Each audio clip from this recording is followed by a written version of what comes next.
Hello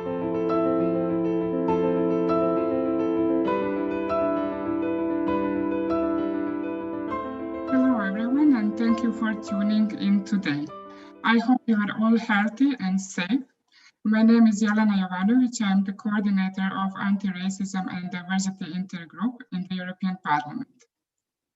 We are glad to be hosting, alongside FEMYSO, Forum of European Muslim Youth and Student Organizations, this important conversation about gendered Islamophobia. I warmly welcome you all participants and those who follow us live on YouTube and Facebook. We witnessed the significant impact of the COVID crisis has on racialized communities, including Muslim communities, and particularly the wave of Islamophobic narratives it has triggered. We have also understood since too many years that the discrimination suffered by Muslim women develops in a context of at least gender inequality, racism, and religious intolerance in Europe. Therefore, we decided to mark the European Day Against Islamophobia by discussing this intersection and creating a space for an exchange where policy solution may become more evident. I look forward to hearing from our speakers, and I'm incredibly pleased to be partnering with FEMYSO on this event.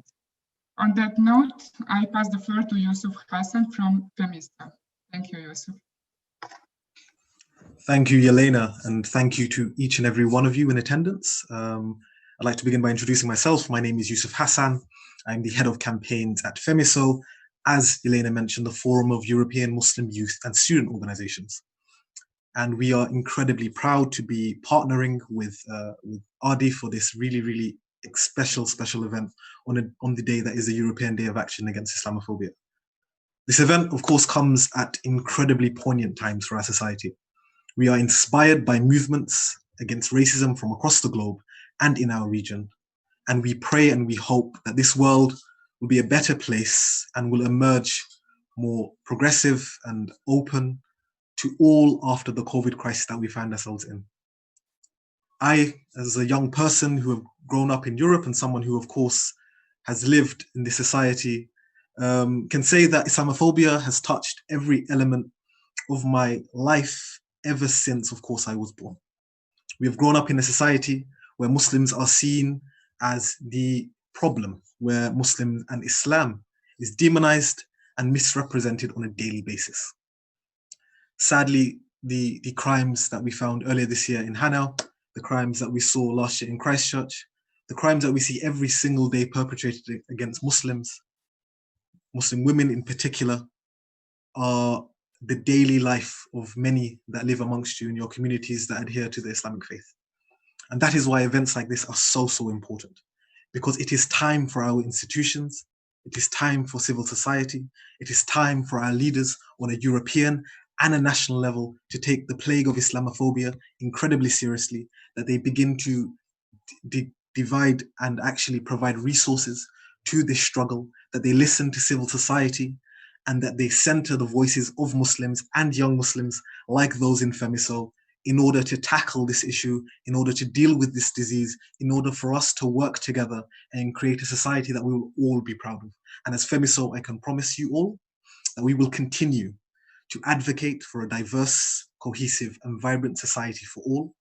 And on that note, I would like to pass it back to you, Helena, in order to start this event with our incredible speakers. Thank you very much, Yusuf.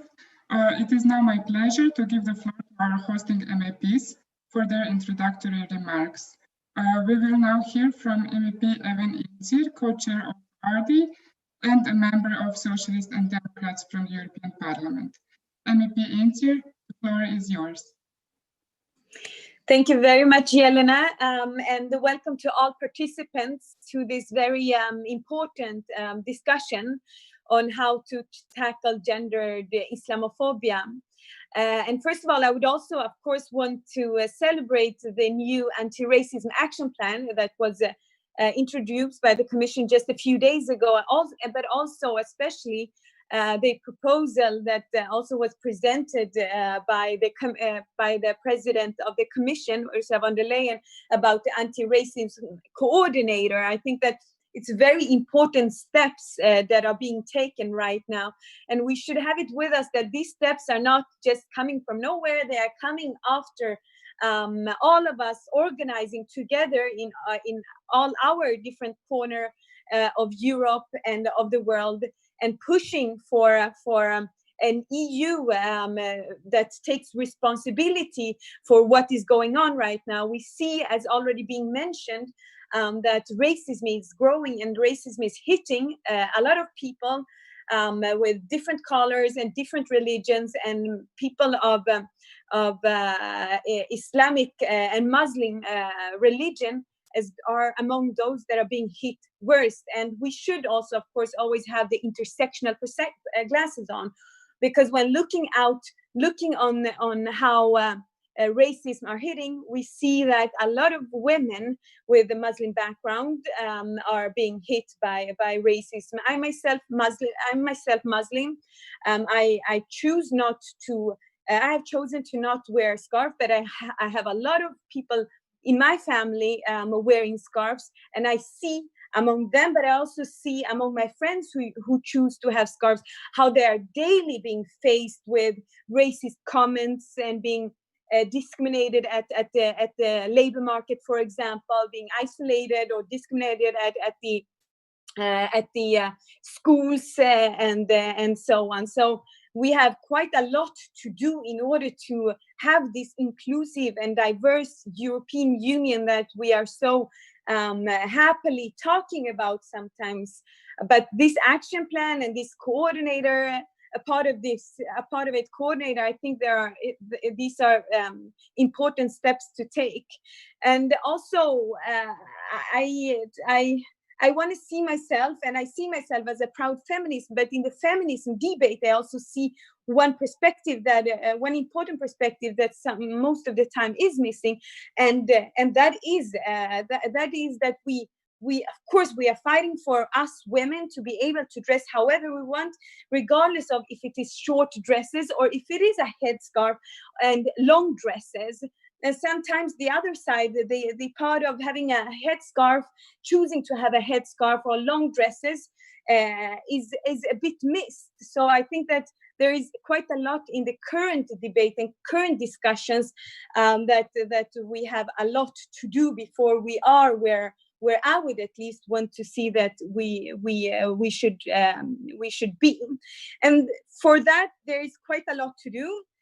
One of the things it is to take on concrete steps, for example, to facilitate the collection and monitoring of data on multiple discrimination affecting women, including intersection of gender, which I just mentioned, and ethnicity and religion.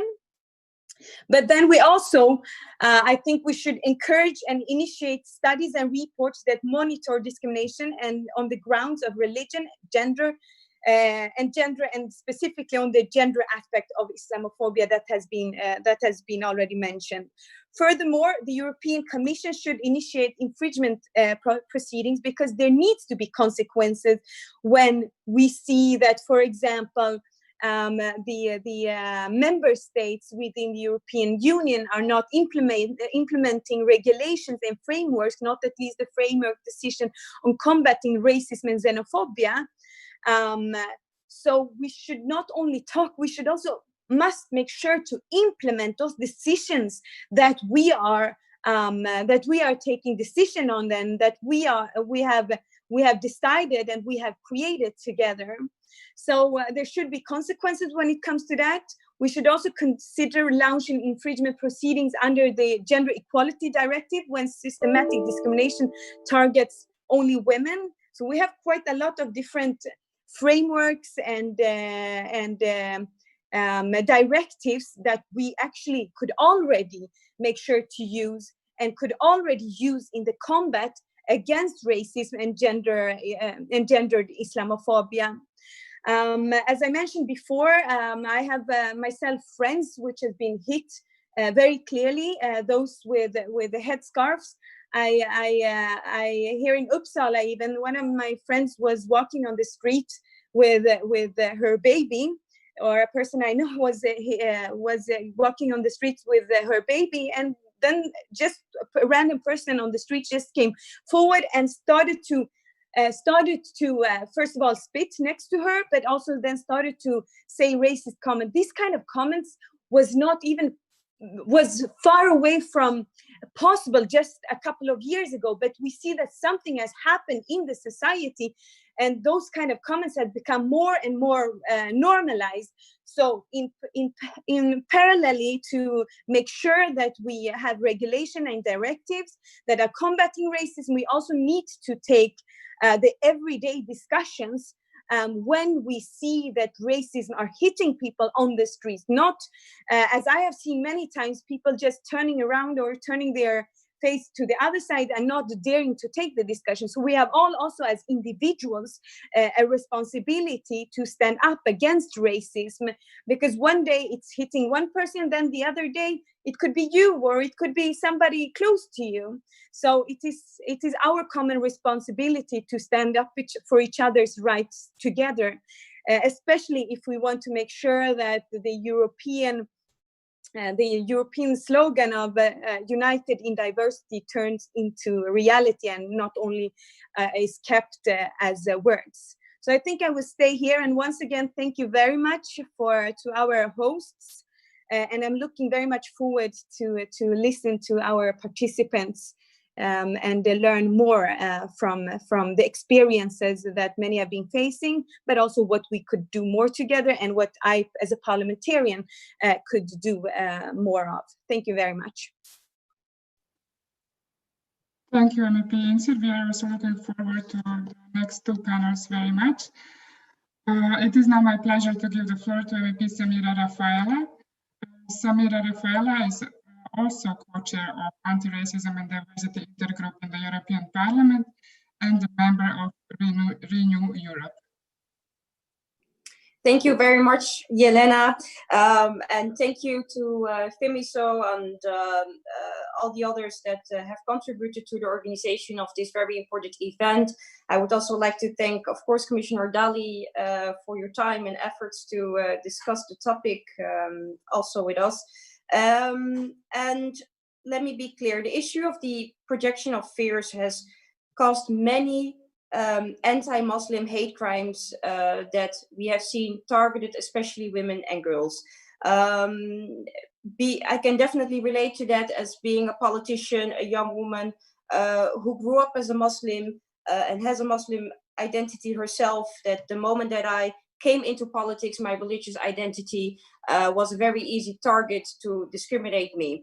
And so we have so many examples of women and girls with Muslim identity living in Europe being targeted because of their religious identity, or being targeted because of their garments, wearing headscarves. And so we have many examples of that. And it's very worrisome. I speak to many women with a Muslim identity in Europe, and what I find striking is that mostly all of them are saying, you know, I'm worried about my own safety, I'm worried about my own security. And this is something that we need to stop, and that we need to start protecting much better the EU institutions, political leaders, politicians, and we should speak out and be very vocal about that, but also making sure that, of course, we are going to work with implementing the EU anti-racism plan that was launched last week, and I'm very happy with. So this year has brought some key moments that has triggered some form of change. We could definitely see either change for more dialogue, change to garner more commitment on important issues, or just change the perceptions and the worldviews that we have. And I myself was very engaged with the Black Lives Matter movement, a movement that also was preceded by a key moment in the United States, unfortunately, and that opened really the door, wide open the door for dialogues that were stagnated or did not garner media and public attention as it should have. And we should definitely use this momentum to also discuss the topic of Islamophobia and gendered Islamophobia.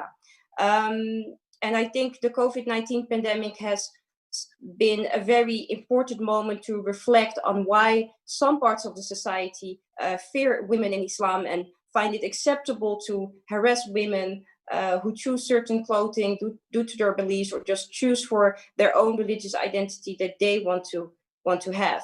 And this is really about free choices, about the protection of fundamental rights.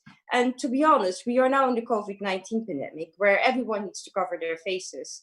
And it's pretty interesting that we're having a debate for years now about how Muslim women should behave and what they should wear. And now everyone's basically covering their faces in COVID-19. And this shows that the arguments presented before, either for the safety measures or protection of women, are standing on loose ground. So we need to be very sharp here on what these arguments mean and who's putting these arguments on the table, and whether they are on loose ground and whether they are just not legitimate. We need to be very sharp here. These are very fundamental questions. And for me, this is an aspect of institutional racism and exclusion of certain groups of our society, with the idea that what counts for some does not count for the other. So what we see, for example, now in COVID. And it's also our politics that have contributed to these hate crimes and gendered Islamophobia. Politics by certain groups, people in Europe, have contributed to incite fear under the pretext that these women do not have a free choice. And it's constantly the same narrative. And this narrative is something that people are adapting now in our society. And that's something that we need to stop. We need to fight these stereotypes. And therefore, I'm also very happy that something explicitly is mentioned also in the EU Anti-Racism Action Plan about fighting stereotypes. And as women, it does not matter from which background you come from. We know the feeling of how our bodies and choices are being put up for discussions under many circumstances. And even in this case, how protection of women is used as an argument to limit the free choice of women. And we need to be very careful with this rhetoric, because all they do is limit women and incite fear and hate crimes. And that is why I find it important that these events are organized. I'm also grateful to be part of this panel. Again, it also touches me as on a personal level. And this year has been an opportunity for, I believe, many dialogues, and we need to make sure that we continue to do so and that we support each other also in this challenge. And I'm positive that we have an opportunity for a reset now. I think the COVID-19 pandemic really gave us the opportunity to reset and to really look at how we judge people, reflect on the stereotypes that we have, create all these dialogues also digitally to understand each other and discuss such important issues. And in the recent anti-racism plan, it is stated that the Commission will be working with the European Federation of Journalists on a series of online seminars planned for early 2021 to foster awareness and promote balanced storytelling about Muslims and Islam. And that's a very important step to start to change the narrative. We need to invest in more data collection. We should not underestimate the role of member states, of course. They need to come up with their own national action plans. And it's also important that the EU institutions are going to work on diversity themselves, so that we also make sure that we have a strong voice in our institutions and expertise and knowledge that can also advise us on this kind of topics. And then my last very important point is about funding. We also need to make sure that our organizations are funded and supported, that advocate also on behalf of Muslim women and girls. And most importantly, we have to have a platform for women and men to discuss the issue of gendered Islamophobia. Because, as I said, I have been engaged with the Black Lives Matter movement, and that also applies here. We have to be willing to listen to the other to understand, and we need to make this topic part of the public discourse to ensure it is not one-sided. Thank you.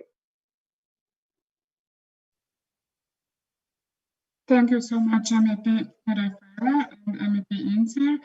Before I introduce our next speaker, I would just like to remind our audience that your questions under the live videos are very welcome, and we would like to pose them to our participants during the Q&A session a little bit later.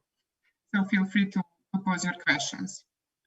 Our next speaker is Ms. Hande.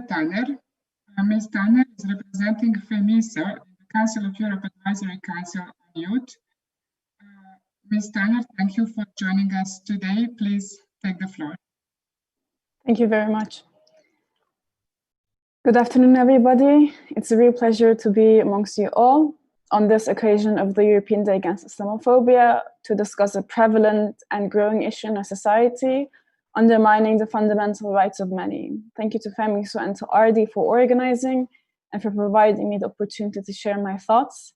And thank you to Mrs. Incir and Rafela, with whose words I couldn't agree more. So thank you for your continued support. In my intervention, I would like to draw the focus on the importance of youth, young Muslim women, as both forming the largest group of victims, but also as powerful actors of change, often at the forefront of civil society movements. Because youth are integral to functioning democracy. Unfortunately, young Muslims continue to find themselves in systematically oppressive systems and environments where they are forced to fight for their fundamental rights, which are so freely enjoyed by the larger majority. It is in especially two areas in which we are systematically stigmatized, discriminated and opposed. That's education and job employment. I am a youth activist at heart, and I actually dislike continuously talking about problems. As a youth activist, and as I am used to in my roles in FEMYSO and in the Council of Europe's Advisory Council on Youth, I like to work together with fellow young people on solutions, on bringing positive change through innovative methods such as non-formal education.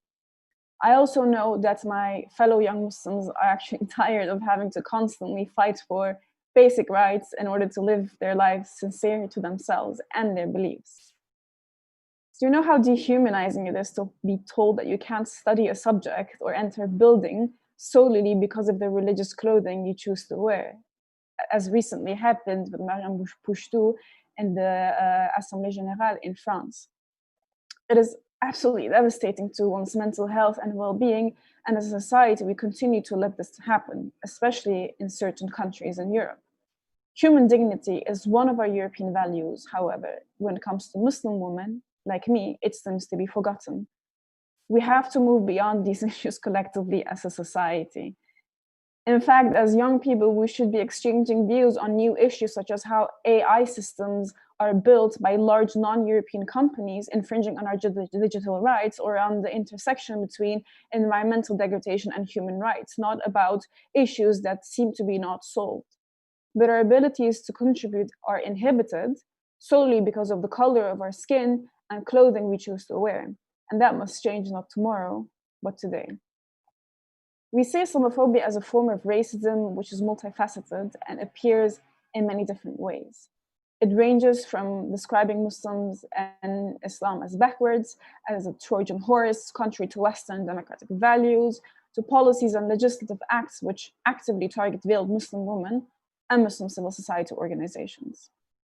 In this framework, Muslim women and girls in Europe suffer intersectional discrimination based on religion, gender, and ethnicity. Intersectionality is thus a nexus of identities that render certain individuals as ideal targets. Indeed, the majority of the ways in which Islamophobia is produced is targeted towards women due to their dress and the idea that Muslim women are oppressed and must be liberated. These attacks are highly personalized because they depend on individuals identifying Muslim women and punishing them for their identity. Therefore, Islamophobia, gendered Islamophobia, is the experience that Muslim women have by being at the intersection of identities. It is the dehumanization and erosion of a Muslim woman's right to exist in public space. It is the debating and discussion of Muslim women's choice of dress in national conversations without them being there, allowing an unfounded legitimacy to the regular citizen to judge, control, and police Muslim women's dress. Gendered Islamophobia is the exploitation of politicians, public figures, and media to gain more ground for themselves, fueling hate crime and physical attacks. It is the aim of convincing Muslim women that their bodies do not belong to themselves, but to others, to liberate, how ridiculous this might even sound. Gendered Islamophobia is the media portraying binary images of Muslim women. Studies have actually shown that the majority of stories about Muslim women focused around negative images. It is also finally the message that Muslim women are either oppressed or complicit in their own oppression, but always need of liberation.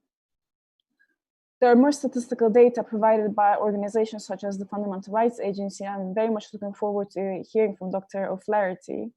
And before coming to my end, I'd like to map out some major concerns and recommendations. So until so far I've described the problems, as I said, as youth activists, I'd like to think about solutions and work together with people to actually implement them. There are two major concerns that we as FEMYSO underline. This is the absence of recognition of structural and institutional forms of Islamophobia, in particular, the recognition of the role of the state in discrimination. And it is the development and strengthening of funding programs, enabling civil society to work against Islamophobia and to work on long-term projects for things such as capacity building, advocacy for equality, strategic litigation, and educational programs. Our recommendations consist of mainly three parts, but at the basis of them, there lies a request to prioritize cooperating with representative Muslim civil society organizations and preferably youth NGOs. Three recommendations come forward. It is the supporting and the adoption of, to support the adoption or improvement of national policies against racism, such as national action plans against racism, which is an incredible method and point advocated for by ARDI, the European Network Against Racism, for instance, and national action plans against racism continue specific measures and strategies to counter Islamophobia. The second one is to adopt guidelines to implement an intersectional approach to religious dress restrictions by recognizing that these restrictions mostly target Muslim women and are against full gender equality. These guidelines could promote non-discriminatory approaches to enable full inclusion of all Muslim women in all areas of life. Assessment of existing legislation should be done taking into account this approach. Third, it is to develop and promote harmonization of data collection, as was also mentioned by, for instance, Mrs. Evin Incir, harmonization of data collection in areas of hate crime and equality, recognizing anti-Muslim bias as a category, specific category. Some countries have already pioneered in this, which I congratulate, because it is important that these data should be disaggregated by multiple grounds of discrimination, including gender, race, ethnicity, and religion. It is incredibly important to work together with youth structures such as the Advisory Council. The Advisory Council and Youth of the Council of Europe stated that it remains a committed ally of Muslim youth movements. It supports the demand of European Muslim youth when tackling structural manifestations of Islamophobia. And the Advisory Council on Youth also acknowledges the power of non-formal education as an impactful tool that supports the empowerment of young Muslims by creating spaces where they can nurture and strengthen their Muslim and European identities. From the bottom of my heart, I thank you for your attendance. And I know, looking at all of you, that you're sincere people who believe the same things that I do. Those that I can see on the screen, those that I cannot see on the screen. But honestly, this is not enough. Sincerity and kindness won't fix the problem, only action will. There must be genuine commitment to take on these recommendations by everyone and to come up with concrete commitments to solve this problem that we just discussed. Thank you so much for your attention. This brings me to my ending, and I'm very much looking forward to hearing the speeches of for other keynote speakers. Thank you. Thank you very much, Ms. Tanner, for your trust and also for sharing your knowledge with us. It is now my pleasure to give the floor back to our colleague Yusuf from FEMYSO to introduce our keynote speakers. Thank you so much, Helena. And of course, thank you to our members of European Parliament, Rafela and Incir, for your comments, and of course, my colleague Hande for your remarks. They were all incredibly strong, and I am deeply appreciative for your time today and for the work that you do constantly to uplift and to see this issue as something that is discussed at the European level. On that note, I am incredibly, of course, appreciative to welcome our first keynote speaker, Commissioner for Equality, Helena Daly. Commissioner Daly has been incredibly active during this period and has kept close contact with civil society during these, of course, turbulent times. We are, of course, very grateful for her participation today and for her work. Please, I'd like to pass the floor to Commissioner Daly. Of course, the mic is yours. Thank you. Can you hear me? Yes, we can hear you, but I don't think we can see you. Well, I've put the video on. Okay. Let me just, maybe it might be worth posting the video on and then turning it off again in case it's an issue on that side. Okay, it's off and on again. Okay, there must be some other issue. I think it might be best for you to just begin and then hopefully we'll resolve. Can you maybe put it on from your end and I switched off? No. We can't. You can try again maybe now.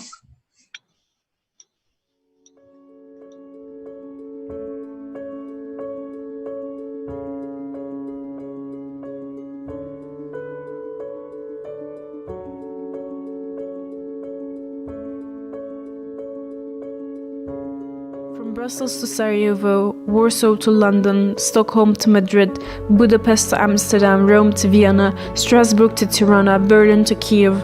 From all over Europe, young Muslims come together to learn from each other, empower each other, unite our voices, combine our strength, know and protect our rights, engage in public debates, bring good afternoon, and thank you for inviting me to speak with you today on the European Day Against Islamophobia, on the intersection of discrimination on the grounds of sex, ethnic origin and religion, and the discrimination experienced especially by Muslim women.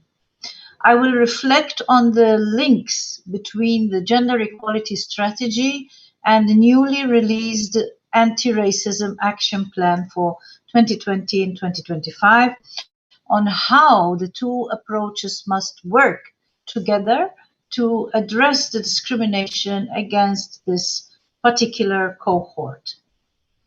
So first, a word on the action plan, as this is my first opportunity to present it to ARDI following its publication last Friday. The launch of the action plan is an important milestone in our work against racism and racial discrimination. The action plan follows on the fruitful discussion that we had with the Parliament, including ARDI and civil society organizations working against racism. It uses fundamental rights agencies' research results as its base, which clearly demonstrates the extent of the problem and its different manifestations. The action plan sets out a comprehensive approach to tackle all forms of racism, whether expressed as individual hatred or structurally in institutions or in society at large. Structural forms of racism need to be addressed from different angles and involving different levels of governance.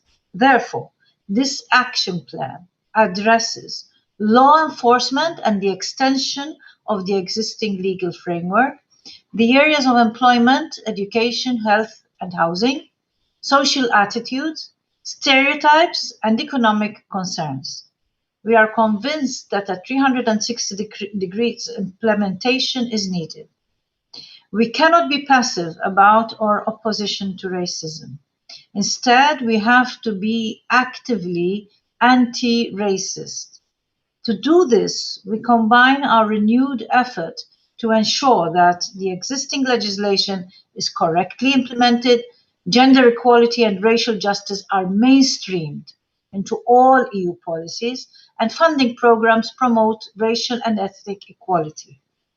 An intersectional perspective is also needed to tackle the particular form of discrimination that is waged against a particular set of characteristics, such as that experienced by Muslim women, where the grounds of sex, ethnic origin, and religion often combine. Through this plan,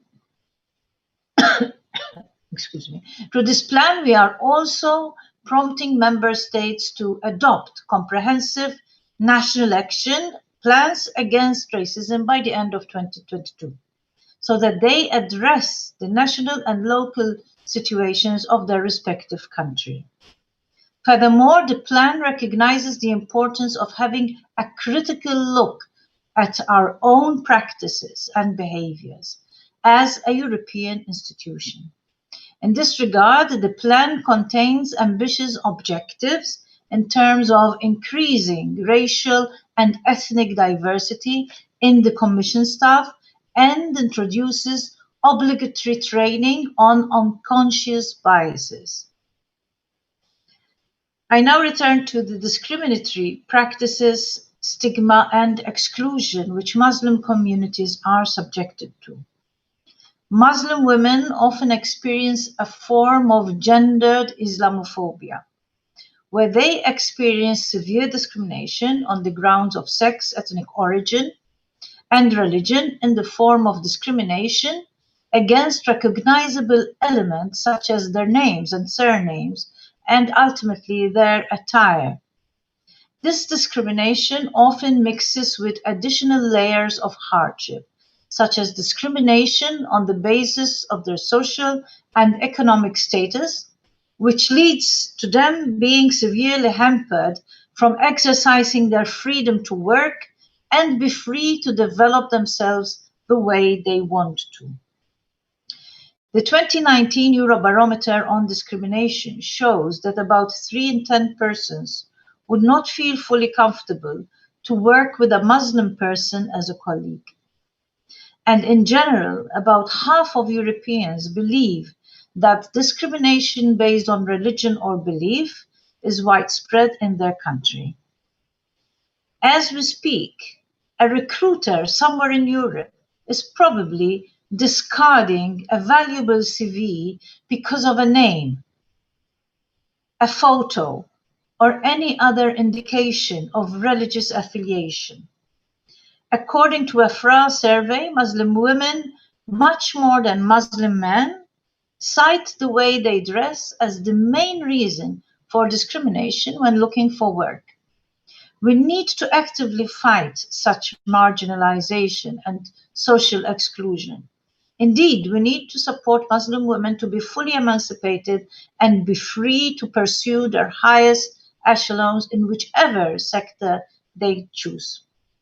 In the same vein, we must ensure that policies in other areas, such as, for instance, in the field of security and anti-terrorism, firmly respect fundamental rights and do not stigmatize or disproportionately target members of specific communities.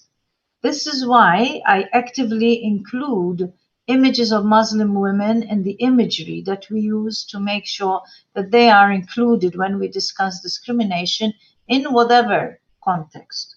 Images sometimes say more than a text, and we will continue to be bold in this way to affirm that European diversity includes Muslim diversity.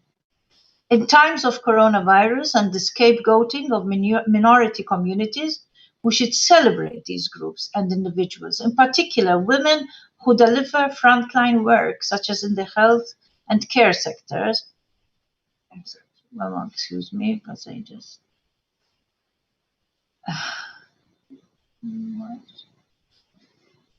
amongst many, so many of whom belong to Muslim communities. In March this year, the Commission adopted the Gender Equality Strategy, a framework to promote equality between women and men and combat sex-based discrimination in all activities of the European Union. In that strategy, we present policy objectives and actions to make significant progress by 2025 towards a gender-equal Europe. The goal is a union where women and men, girls and boys in all their diversity are free from violence and gender stereotypes, where they have equal opportunities to thrive and can equally participate in and lead our European society. The gender equality strategy came at a crucial moment in time. It is now more important than ever to stand up for the Union's fundamental value of gender equality and ensure that gender equality is at the center of our work. While countering racism and racial discrimination requires determined action across many fields, the protection offered by the law is critical. We need to ensure both the effective enforcement of the legal framework and that there is no gap in the legal protection in law enforcement. This year is the 20th anniversary of two important directives. The Racial Equality Directive, which provides an extensive framework for combating racial or ethnic discrimination, and the Employment Equality Directive, prohibiting discrimination based on religion or belief, among other grounds. The next Commission report on the application of the Racial Equality Directive and the Employment Equality Directive will be adopted in 2021. The Commission proposed a horizontal directive on anti-discrimination in 2008, which would offer protection beyond the employment sphere. As such, it would elevate the grounds of religion and belief, age, disability, and sexual orientation to the same level of protection enjoyed on the grounds of race and ethnic origin. To date, the Council has not reached an agreement on the proposal, which requires unanimity. But the Commission continues to do its part to facilitate its adoption. The EU is also equipped with the 2008 Framework Decision on Combating Racism and Xenophobia by means of criminal law, which sets the framework for a common response to racist hate speech and hate crime. We will be stepping up our efforts to ensure its implementation by the Member States. I want to signal the successes of some non-legislative policy initiatives which are crucial to tackle gendered Islamophobia. With the diversity charters, the Commission is fostering diversity in the workplace by encouraging voluntary initiatives by businesses. To date, more than 12,000 businesses in 24 member states have signed up. Since 2015, the Commission has had a dedicated coordinator whose role is to enhance the EU's response to the vulnerabilities of Muslim communities. As mentioned by President von der Leyen in her State of the Union address, fighting racism will never be optional in the European Union. This is more than words, and the Commission is acting. All those milestones are, of course, good as long as they are transformed into concrete actions and implemented. We will work closely with civil society and national authorities to monitor the implementation of the action plan and enable quick progress. We need to listen to the voices of people experiencing racism and discrimination in their everyday life. I am sure, thanks to discussions like the one that we are having, will be yet one more opportunity to identify innovative ways to foster a society where pluralism, inclusion, gender equality, and non-discrimination prevail. I thank you again for this opportunity to speak with you. Thank you so much, Commissioner Dalli. It's honestly an honor to have you on here, and thank you for your work and your active engagement during this period of huge amounts of turbulence. I now have the pleasure to, of course, give the floor to our second keynote speaker. We are thrilled to have with us today Michael O'Flaherty, Director of the European Union Agency for Fundamental Human Rights, otherwise known as the FRA, which is an independent centre for reference and excellence for promoting and protecting human rights in the EU. The FRA focuses on, like I said, documenting and researching into communities and on wider society, aimed at producing data that can be used to create strong policies in order to actively combat the difficulties and actively promote human rights in the EU. I now, of course, pass the floor to Director O'Flaherty. Thank you very much. Thank you very much, Mr. Hassan. Chairperson, honourable members of the Parliament, Commissioner Daly, I want to thank you very much for inviting me to participate today. I'm very grateful to ARDI for again having us with you, and it's a pleasure also to speak at an event co-organised with the Forum of European Muslim Youth and Student Organisations. I'm going to do something a little bit strange. I'm going to invert what you normally do in a presentation, and I'm going to begin with elements of the path forward, because I too want to come back to the new Commission Action Plan Against Racism. I think it's an historic moment, an historic opportunity, and if successfully implemented, will deliver so very much. We also here at the Fundamental Rights Agency are impressed by the action plan. We're impressed by the focus co-equally on law, on policy and action, as well as the focus across all the necessary levels: EU institutions, the EU writ large, the member states themselves, even going down as local as the village and the street. Now, as the action plan will be rolled out, of course, it will need to be implemented smartly. It will need, for instance, to be understood and applied through certain prisms.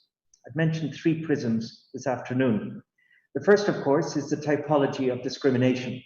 And so, of course, there will need to be dedicated attention to the phenomenon of Islamophobia as it presents itself.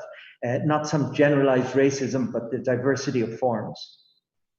Second, as it tackles the issues of Islamophobia, it needs also to take account of the extraordinary diversity of Muslim communities, the rich differences across communities within the member states.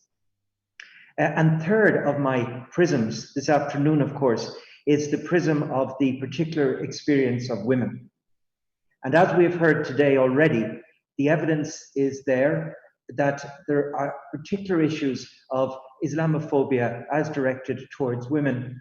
And we know much of this through the survey and research work of the Fundamental Rights Agency. And indeed, previous speakers, including the Commissioner, have made direct reference, and I'm left to simply repeat points that have already been made, but no less important for that.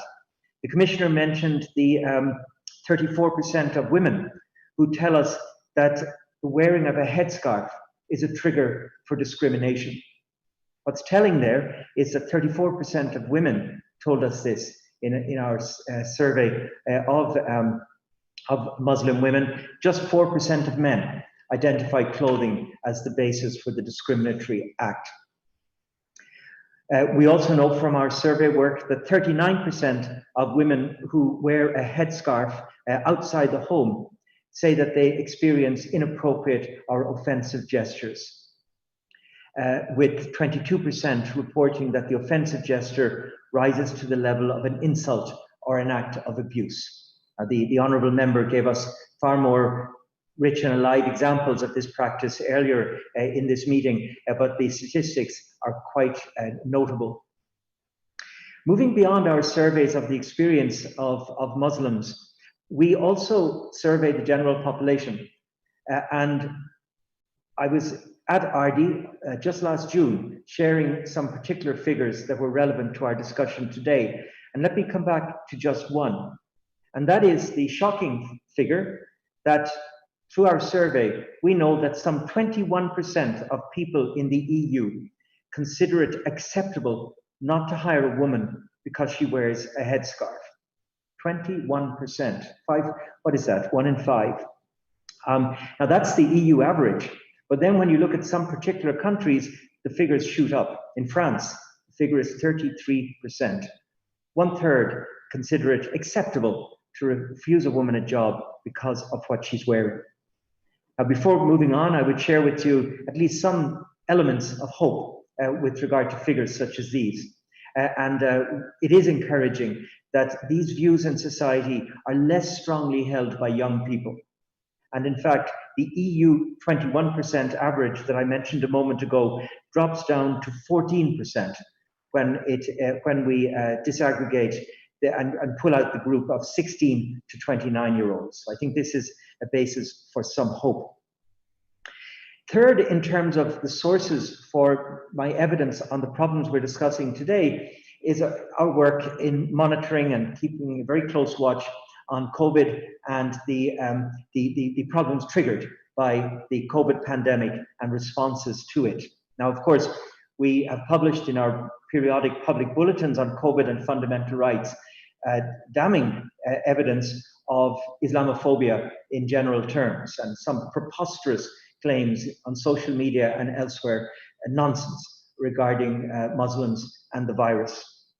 But today I would like to flag a different aspect, and that is the impact on Muslim women of the pandemic, because we know that Muslim women are strongly represented in frontline services, and therefore they are disproportionately impacted by exposure to the virus. Further dimension I think we should keep account of as we go forward.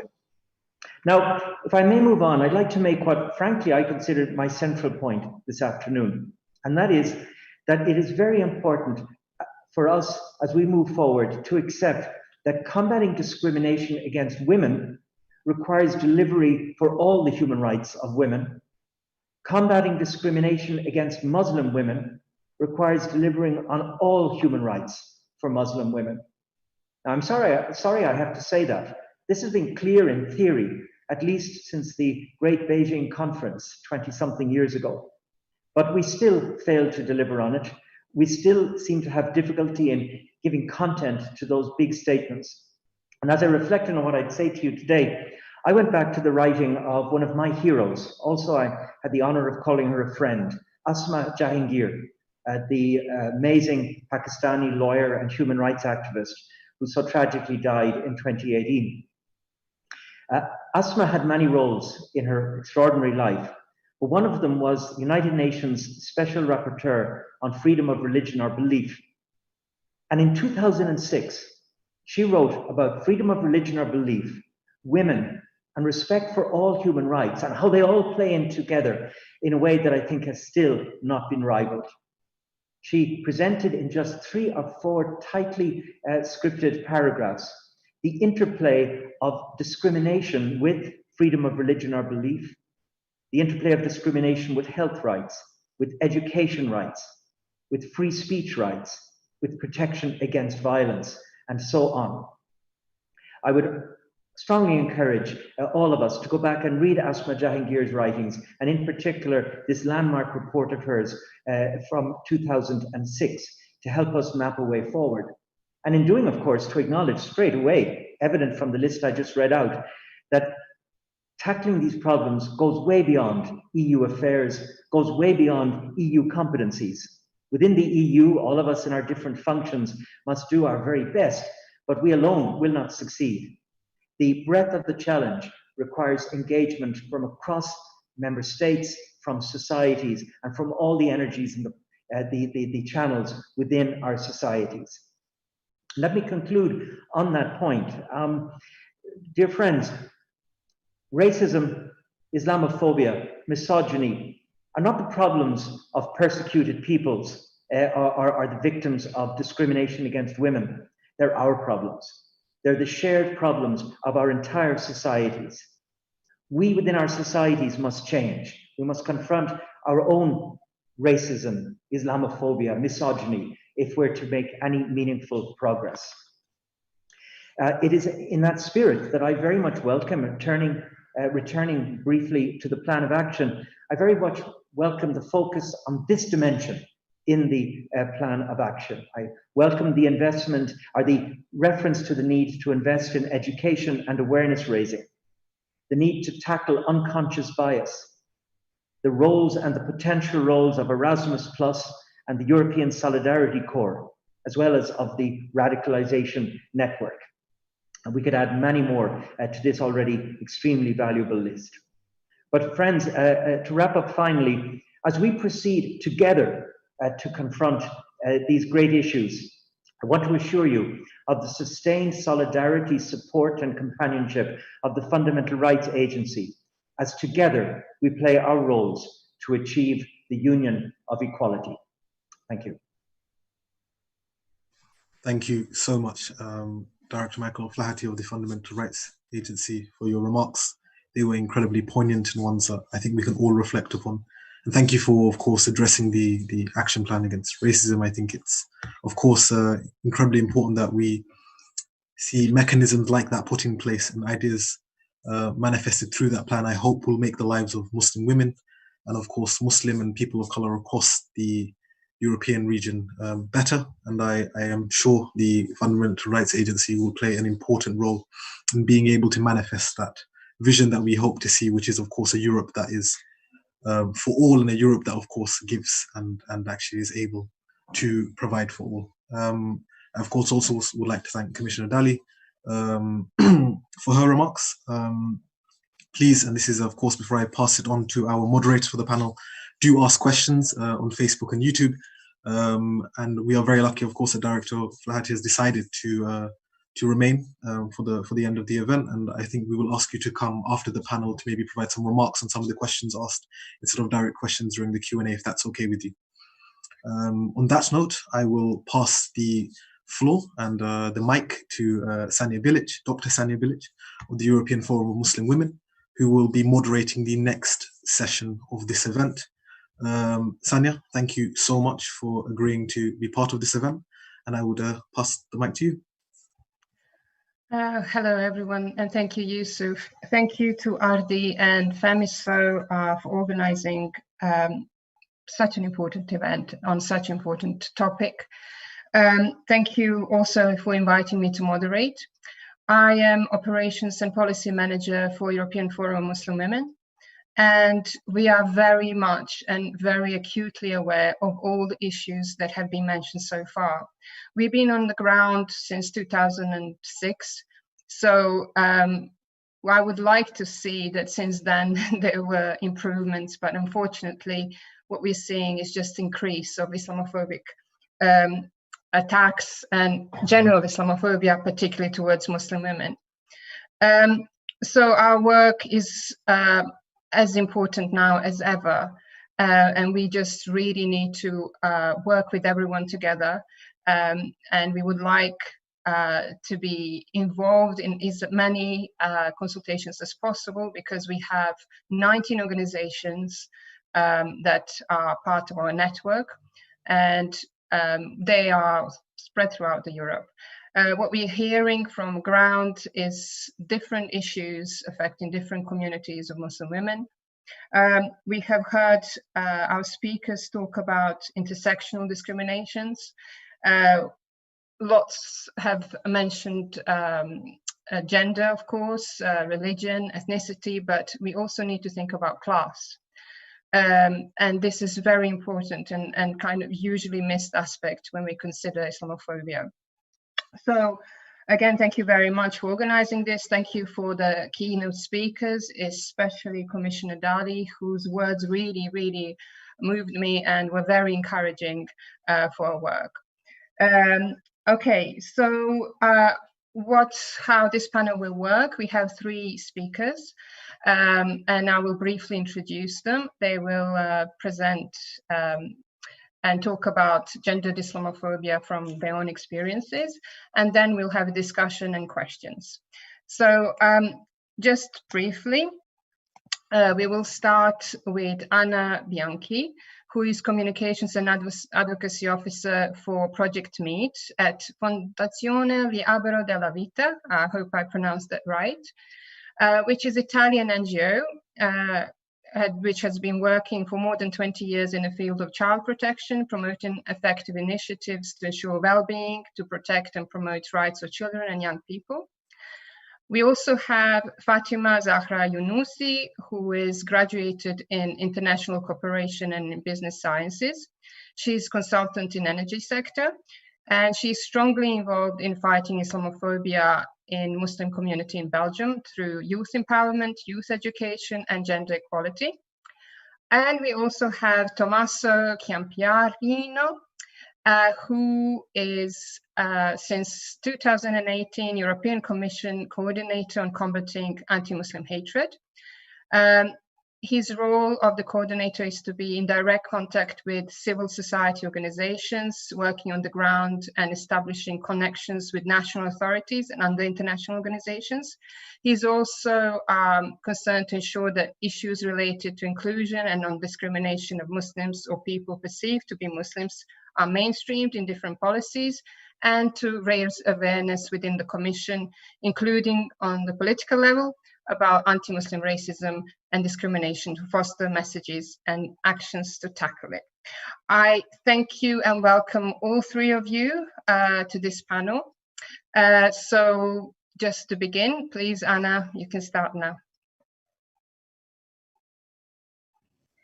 Okay, good afternoon, everyone. Thank you, ARDI, and thank you, FEMYSO, for inviting us to this panel. And thank you to the keynote speakers for their very inspiring interventions. As Tanya mentioned, we, Fondazione L'Albero della Vita, you pronounced it correctly, we work protecting young people's rights and fighting discrimination, and we are active with several projects founded by the Rights, Equality and Citizenship Program of the European Union. Among them, we are now implementing the project MEET, and MEET stands for More Equal Europe Together. It's a 2-year project that will go on until September 21, and that is carried out in 6 countries.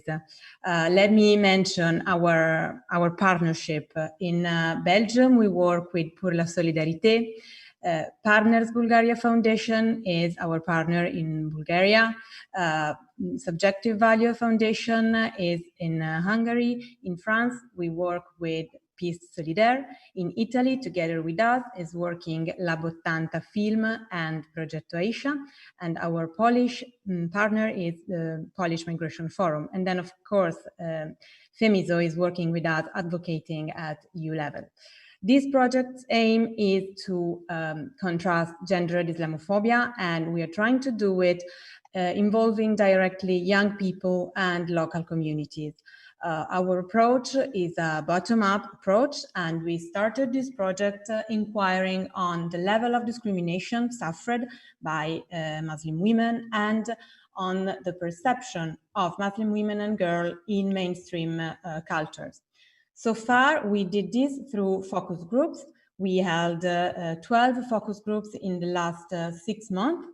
6 of them were held with Muslim women and the other 6 with non-Muslim people, both male and female.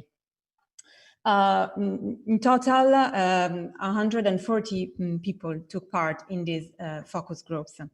Alongside, let me mention the local observatory on Islamophobia. Observatories set out in each country, made up by Muslim community representatives, civil society organization, experts and researchers who are engaged for collecting data again and for elaborating local action plan that we want to present to municipalities and to local authorities to fight Islamophobia in each specific context where we are operating. Going back to the focus group, I'm pleased to share with you some initial findings of our research that gave us a picture of each context where we operate, with some specificities, of course, but with many points in common.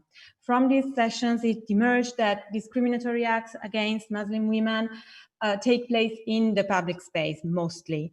And by public space, I mean workplace, I mean school and education environments, universities, public offices, sports facilities, shops, public transport, and of course the wide virtual public space that is the social media.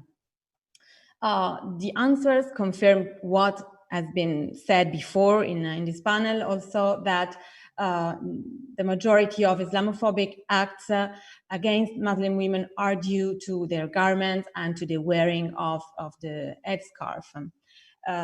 We also took into consideration and listed and analyzed a number of stereotypes and misconceptions that will not sound unfamiliar to you, as Muslim women and girls are sadly and too often perceived, of course, wrongly perceived as a monolithic block. They all are seen as oppressed and submissive, often forced to wear the veil, without any agency, without any representation.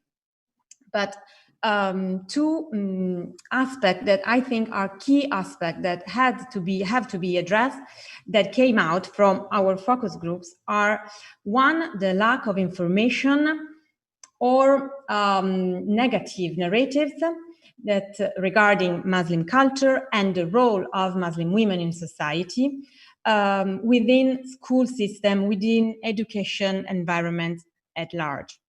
And the second one is the role of media, traditional media or new media, let's say the social media, social networks that are feeding anti-Muslim hatred and that too often convey a stereotype image of Muslim women.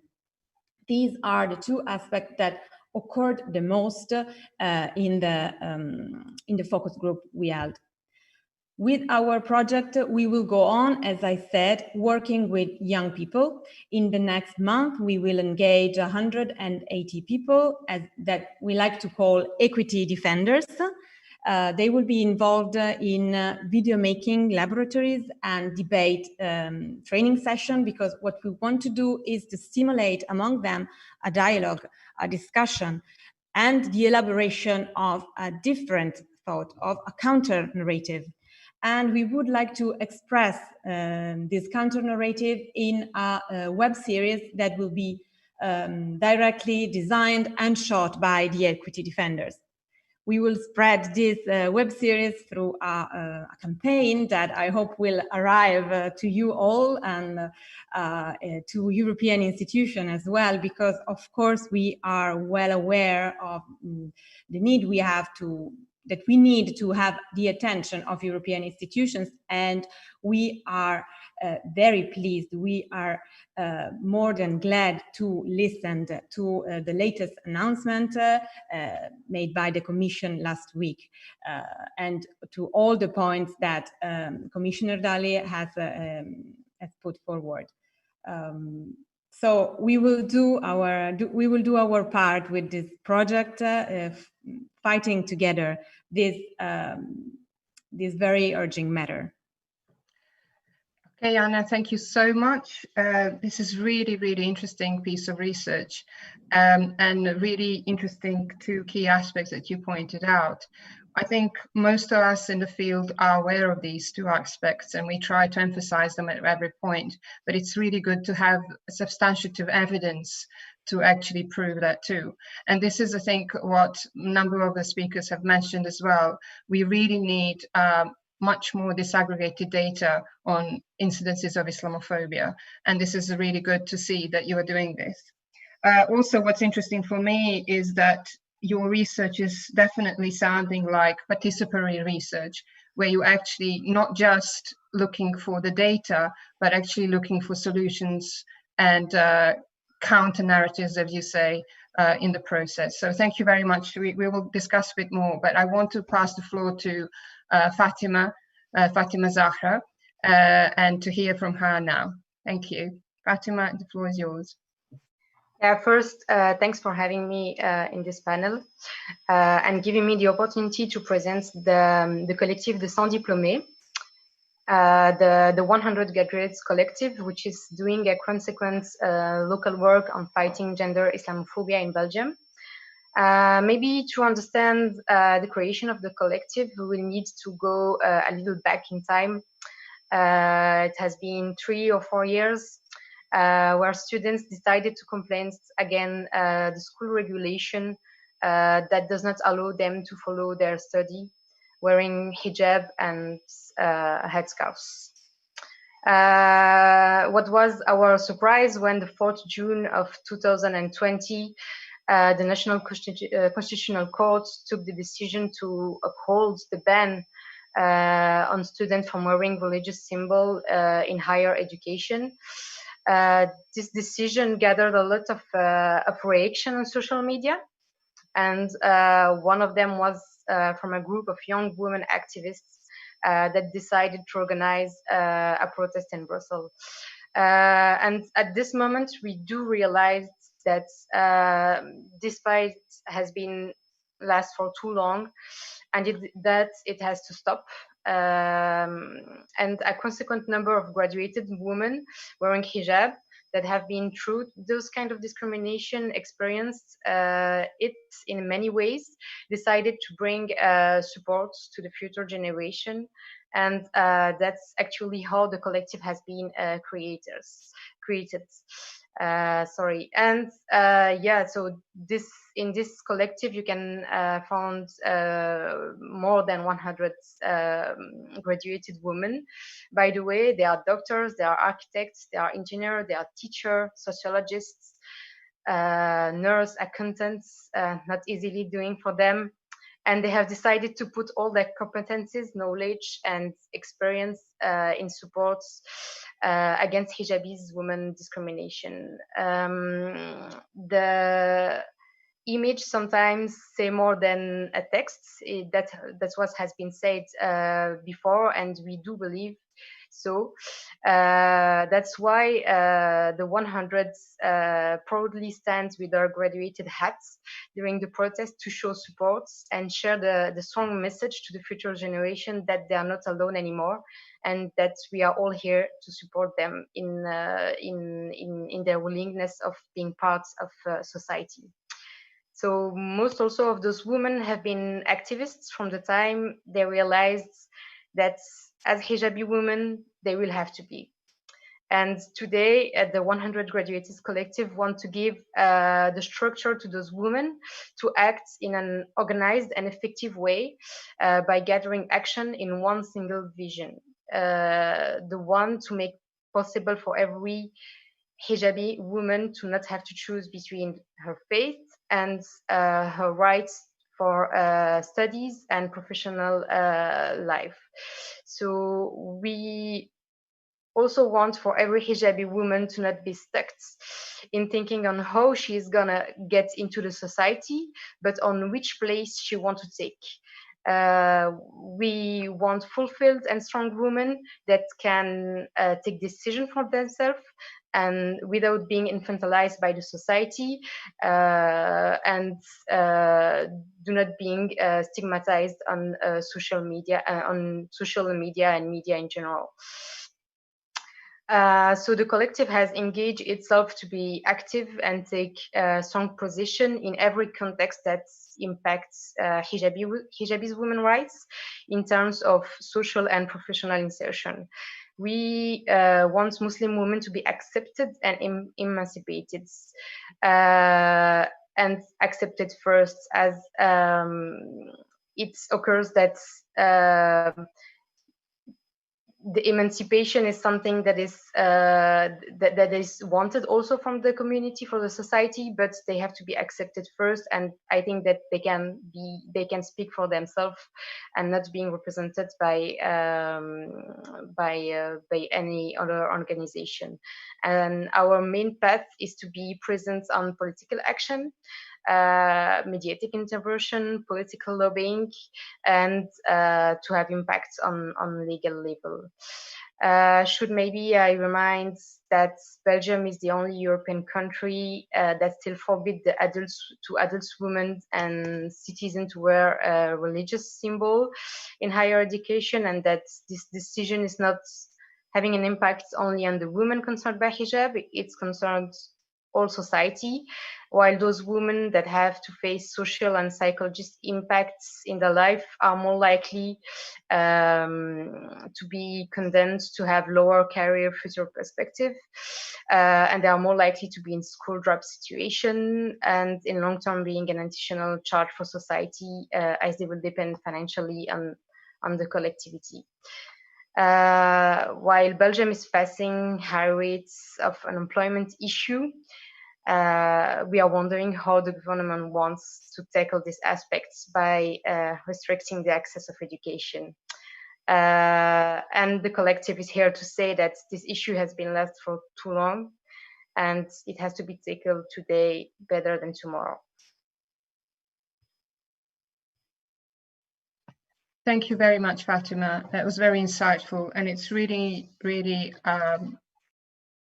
amazing to hear this, how whole collective has developed. I think also it proves and shows the resilience shown by Muslim women, and this is often something that's not talked about, definitely not in mainstream media. Women who choose to wear for their faith or whichever reason they choose to wear the headscarf or whichever part of the religious clothing, and are contested from educational points to employment constantly showing resilience. And most of the time, this is in a most positive and constructive way. And we don't hear this. So it's very good to hear that there is a collective, and it's good to hear they're doing, actually, they're active, and they're not just, how can I say, giving up on this fight, even though I can imagine at times it can be very hard. Again, we're hearing about media, and I think this is a constant thread throughout. We'll probably hear more. But before we go into further discussion, I want to pass the floor to Tommaso and hear from him, and then we'll continue again. Thank you very much, Fatima. That was very insightful. Yes, hi, and thanks very much, Sanya, for giving me the floor. And thank to ARDI and FEMYSO for organizing this event today. Indeed, very important to mark the European Day of Action Against Islamophobia, to have heard before us the voices of members of parliament, by Commissioner Dalli and Michael Flaherty, all from the Fundamental Rights Agency, all sharing again their strong support to this cause. And very important for me, and humble in a way, to now speaking after such brave activists that are on the ground working every day to fight against exclusion in certain cases, and negative stereotyping and barriers to access to basic rights. I would like also to express my gratitude to Anna and the Project Meet for, as I confirm what Sanya said, very important that we have this project, so we're proud to be financing it as European Commission, because they help to shade some light and to gain some data and information on the magnitude and the configuration of the issues that are under discussion today. And that's badly needed indeed in a context where the data are substantially lacking.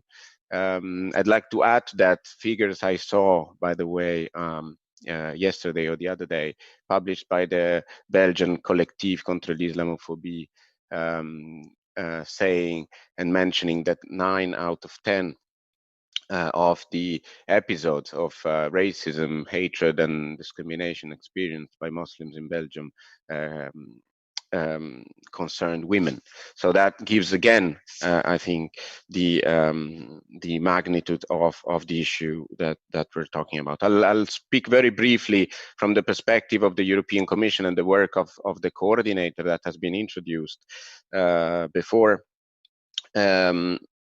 We've been, since 2015, this is when the position was established, we've been having a dedicated attention to the vulnerabilities of Muslims, or people perceived to be Muslim, in the broader context of the work we do on non-discrimination and anti-racism.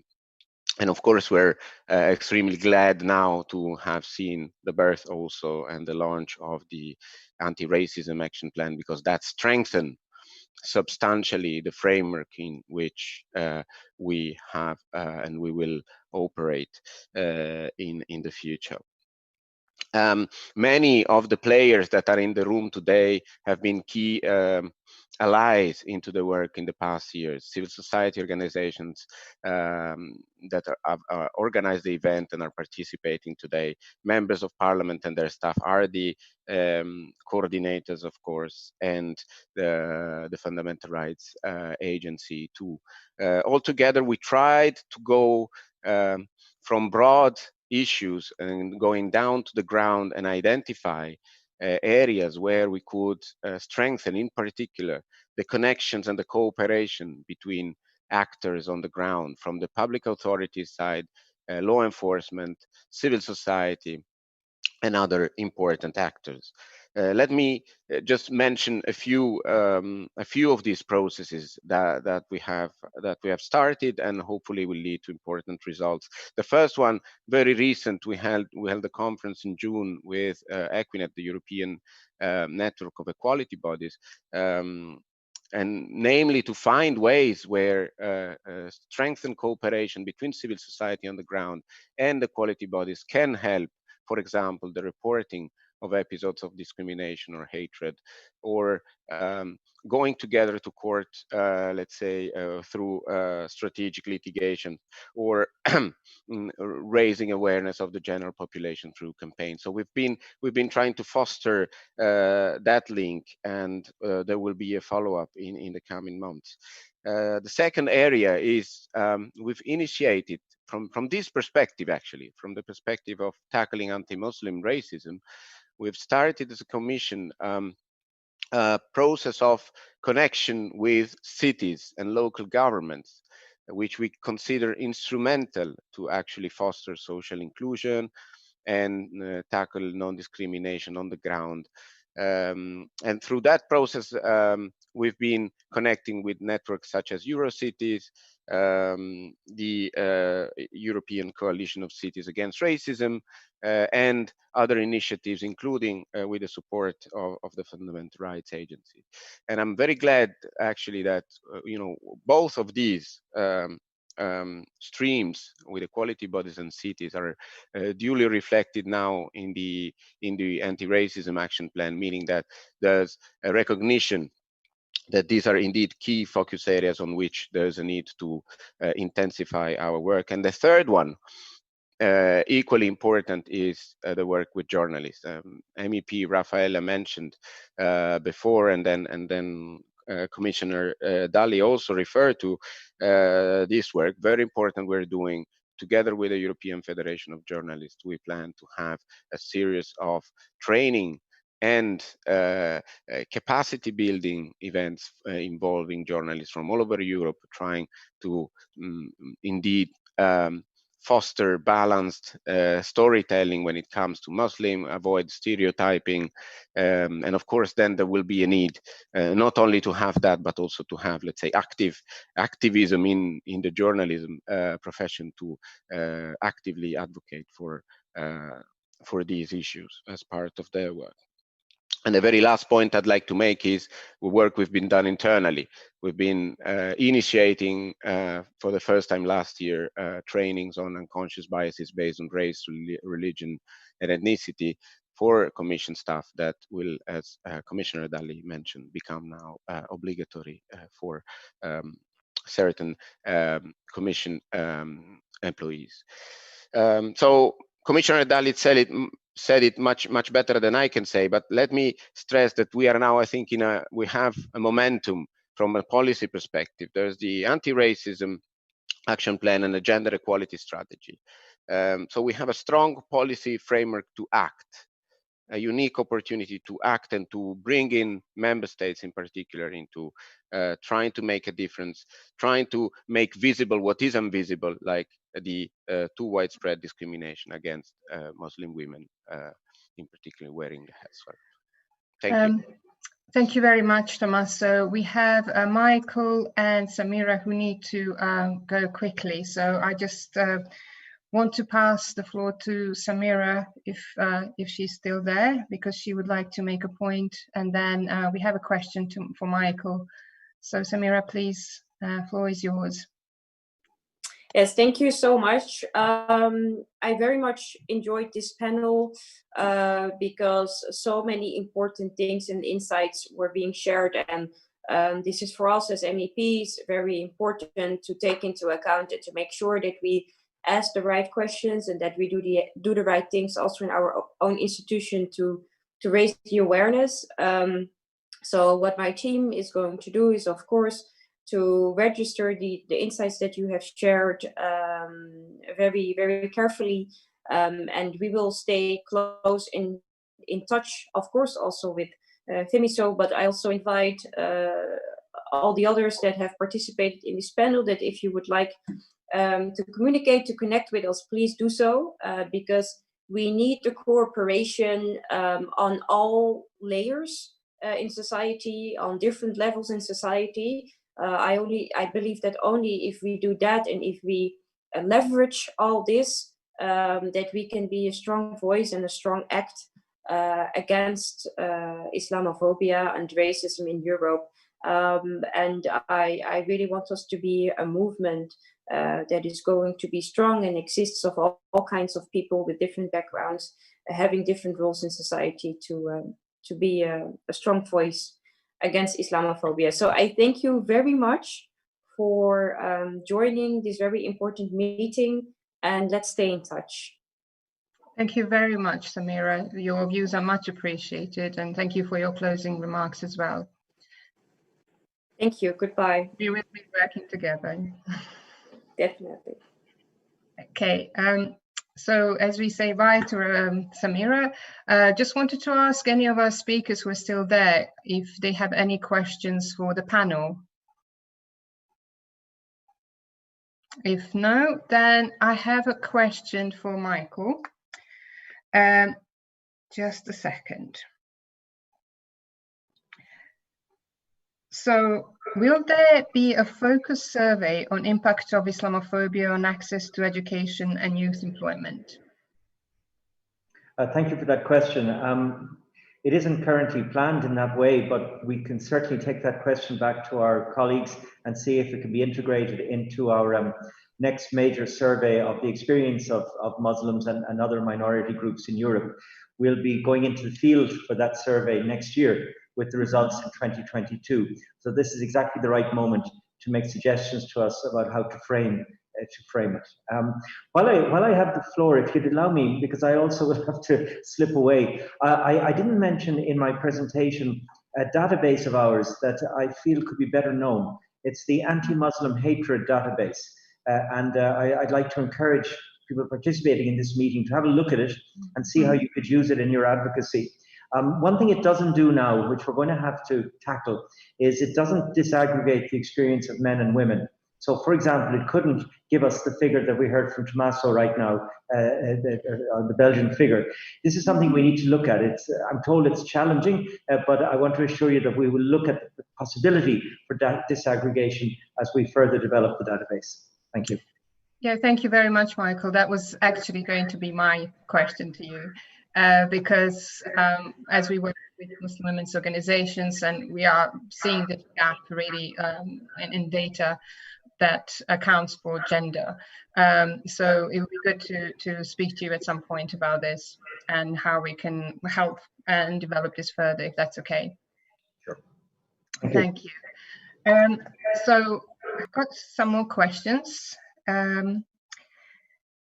How can different parties from grassroots to institutions ensure a sustainable network for tackling this issue together? And this comes from Holland. I would imagine there would be, is there someone who is quite familiar with Dutch context or neighboring country? I don't know, between Hande and Fatima, would you know anything about this? Would you have any comments? No? Tommaso, maybe what would be your stance on this? Well, I mean, I think what we can offer in a way to fulfill what is desired to happen is indeed this platform that was created, and I would say reinforced in particular in the last 2 years around the work of the coordinator on anti-Muslim hatred in the Commission. And there's an active platform of 50 plus NGOs from all over Europe. There's now a group of accustomed participants from national authorities. All equality bodies in Europe are involved into this work. So we're and some international organizations. So I think we're creating that sort of coalition that is needed in order to make the change. Not only because we exchange views on a European level or elsewhere, but because by sharing some practices, you can find solutions that then can be implemented on the ground and take inspiration from others. Thank you. There is another question, and I think this is in particular in France, we're seeing almost daily incidents of gendered Islamophobia. And just last Friday, this has happened. So the question is related to that. What is needed to escalate national cases to the European level, like what's happening in France now and what's been happening in France for a while? Any suggestions? What is needed? How can we actually deal with member states and actions taken, especially the bans and then the effects of the bans on Muslim communities, and particularly on Muslim women in those countries? Anna, would you like to say something? Or?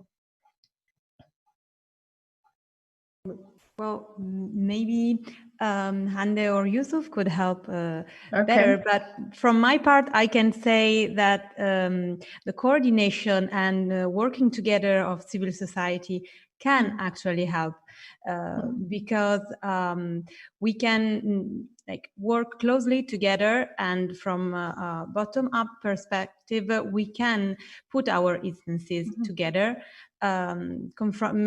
forcing national states to confront each other on each other policies. Yeah, thank you. Hande, you have some suggestions for this? When it comes to certain topics where it is really seen that a radical change is required, and for years and years no change at all is happening, also radical push is then needed from top down. We saw this with the infringement procedures which were started on Article 7 against countries such as Hungary and Poland. Something similar, I sincerely believe, is needed for countries such as France, such as Belgium and other countries which continuously inhibit the fundamental rights of Muslim women. There are certain laws that must be changed. If there's no radical push from top down to politicians, then no change will come in, because we see that even now politicians in assemblies in France, as we saw, they continue repeating the same language and continue having same actions, such as excluding a Muslim woman because she wears a veil, to completely disregard her as a human being. This is completely unacceptable, and it's completely ridiculous in a sense, and ridiculous mindsets. If we see that they're not changing, they need a radical push. Thank you. There is,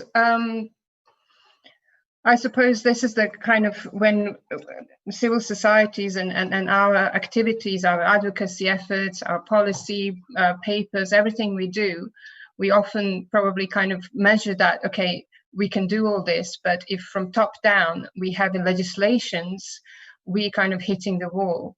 And I think this is where we really need to help of EU institutions to put pressure on member states, and put pressure on member states, I think, to ensure all the directives we heard about that implemented and seen and working. And for us, especially for Muslim women who are disproportionately affected by Islamophobia. So, you know, this is, I think, something really that we need to kind of stress, and we need to think about, you know, the European conventions on human rights, and particularly the Article 9 and 14 that we often call.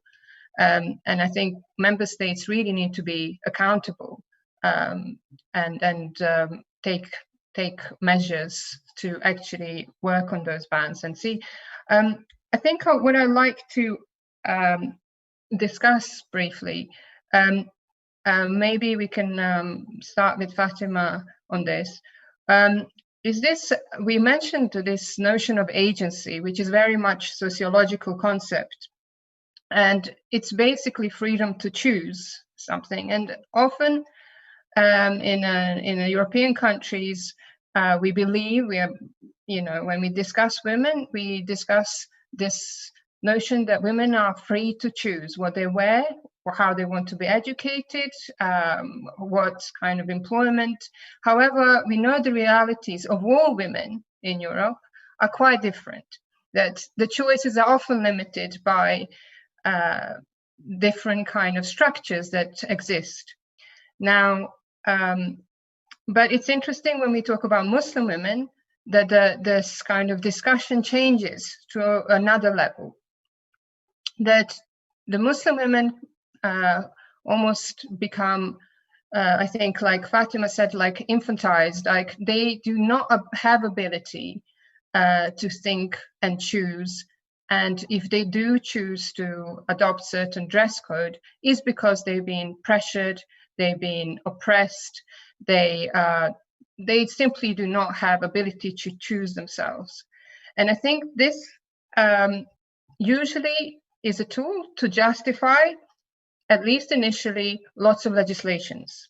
So I would like to comment on that, and kind of just for this kind of discussion about freedom of choice that we all often contended with. Are we really choosing? Are Muslim women really choosing this, or is there some sort of oppression? Or and we are often pushed, that basically these bans are justified as freeing us. However, we can all see that actually they have a complete opposite effect. So I would like just briefly from you to comment on this. I'm sorry, I've been a bit extensive on this. No problem. Fatima. I think women do not, and especially hijabi women, do not need anyone to free them. They can free themselves. And also, if for the question, if hijabi women really have the choice to wear hijabs, or do they have pressure or anything else? In the society, we all have pressure about something. I don't know if a girl who is wearing short skirts is having pressure or is really choosing to wear it. And what I'm saying about this subject is that hijabi women and Muslim women, persons in a whole should just empower themselves, know who they are, know their rights, and reappropriate the speeches that is taken from them, and have local action, have national, international action, and constitute themselves into networks, and have a seat at the table and a voice in media. Thank you. Hande, would you have anything to add to this? Yeah, I completely agree, and it's incredibly important to support grassroots movement and grassroots initiatives. I mean, the Project Meet is an incredible project, and this is something that the European Union is doing quite well in terms of funding. We've seen incredible development in the past couple of years when it came to funding initiatives that tackle racism and specifically also Islamophobia. So we're looking forward that these will be continued. And direct support of grassroots initiatives, especially of young people, of young initiatives, because we see, again, on this panel that when it comes to such initiatives and tackling racism, it's often young people, and to be specific, and in my opinion, it's often young Muslim women at the forefront of such movements. So supporting these movements and continuing the empowerment through different methods. Again, I mentioned non-formal education. The Council of Europe has amazing sources and platforms for these. So finding synergies amongst all of these and supporting empowerment, trainings, these are incredibly important. Thank you. We will need to conclude soon, but I would like to ask anyone on the panel if they have questions for each other from what they heard so far, or anyone who is left from speakers as well, if they have any questions for the panel. If no, then we can. Just one question for Tommaso. I think Tommaso needs to leave soon. Just your thoughts on the synergy between your role and civil society organizations.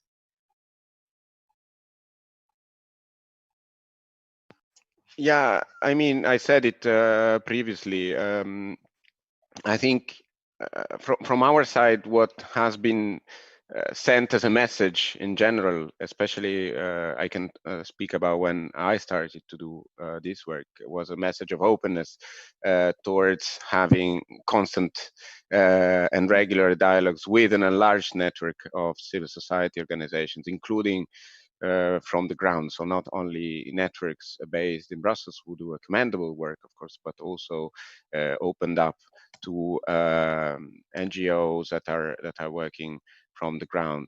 So that's let's say an ongoing open call where everyone that is active on the ground, that shares, let's say, this battle and the values that are behind this battle are free to join and to reach out. We're kind of open, and we indeed convene regular sort of roundtables, which are bigger than tables, with NGOs, and this helps a lot to have a clear idea of what's happening on the ground, and shaping also more concrete responses in the different contexts. So you talked about different contexts where it is more difficult than in others, but even there we have actors, including in public authorities, that are very willing to engage directly with civil society organizations to tackle the phenomenon. Okay, thank you very much, Tommaso. I have a note that one of the MEPs, Evin, would like to make a final remark as well. Helena, can you please facilitate that? Is Evin still with us, or are you making? Thank you, Sonia, very much. Evin had to leave, unfortunately, but she would like me to share with you that she's very thankful. She says thanks to FEMYSO for co-hosting and all the speakers. And also she would like to express how much this topic is important to her, and also to her work. She says, as the LIBE reporter for the gender equality strategy, I think it is of most importance that intersectional perspective is applied. We already see in the society how women and girls are hit by violence in and outside homes. Women of Muslim religion are facing discrimination. A true feminist European Union can only be achieved if all people can fully express who they are. EU must implement the directives and frameworks we have. The horizontal anti-discrimination directive must be unblocked, and we need to stand up for each other's rights. Because at the end, it is true that nobody is free before everybody is free to be who they are. We must never let racism prevail. Thank you very much. I would also like to thank you all on my own behalf, and maybe especially to Yusuf for this very smooth and really inspiring cooperation. And also my special thanks go to DG Justice for not only participating in the discussion, but also offering their help with communication and raising awareness about the event, and therefore also about this important problem. I would also like to say a big thank you to our hosts and guests, MVP Incir, MVP Rafela, Ms. Tanner, Ms. Daly, Mr. Ofati, Sanya, Anna, Fatima, and Tommaso. It was my pleasure. I would also like to tell you that we look forward to bringing these words into action, as both ARDI MEPs said, and to repeat that you should all feel free to write at any moment and share with us your valuable knowledge and recommendations. Thank you very much. Thank you, Helena.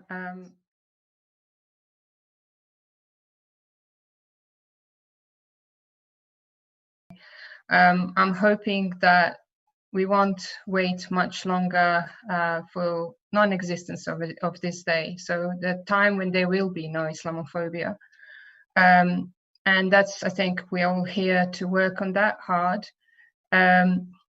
Thank you very much for all the speakers who have joined us. I'm really delighted to hear about the plans, and I'm hoping that the plans will turn into actions.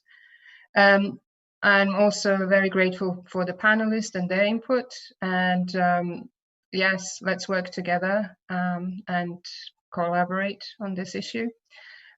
Wish you all best of the time and safe time in this uncertainty. And thank you again from us. Thank you so much, Sanya. And once again, thank you to all of our speakers. We will come to an end now. Just to flag a couple of things, European Forum Muslim Women has an incredible report and piece of work they did on the effects of gender Islamophobia on women in Belgium that is available at their website, and that will be commented below by one of our team shortly. I'd also like to highlight the report by the European Network Against Racism on Intersectionality, which is also available on their website as an important read for all of you. Once again, this event was inspiring, and I hope this will provide a platform and create momentum for us to be able to deal with the disease and the problem that is gender Islamophobia. And once again, FEMYSO, and like everyone on this panel, we will continue to work for a diverse, cohesive and vibrant Europe for all, one where everyone's rights are protected and are allowed to be people regardless of their background. Thank you and goodbye.